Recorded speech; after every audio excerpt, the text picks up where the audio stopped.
इंसान की हैसियत। खुद से छुपकर खुद से हम कलाम होना, खुद से छुपकर खुद से हम कलाम होना, ऐसे जैसे वक्त ने समझाया हो। ऐ इंसान, ये है तेरी हकीकत।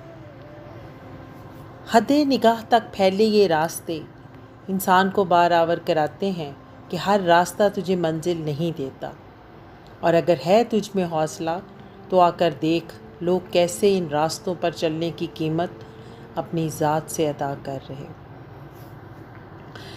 इंसान तो हमेशा से ही खारदार रास्तों को छोड़कर फूलों की वादी में कदम रखना चाहता, पर यह भूल जाता है कि फूल तो हमेशा से कांटों के साथी। इंसान फूलों को मुट्ठी में कैद करके समझता है कि वो खुशबू को बिखरने नहीं देगा।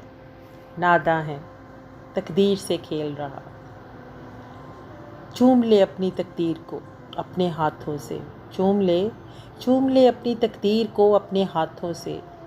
तेरे लिखे से तेरे मुकद्दर का लिखा बहुत ज़ोरावर।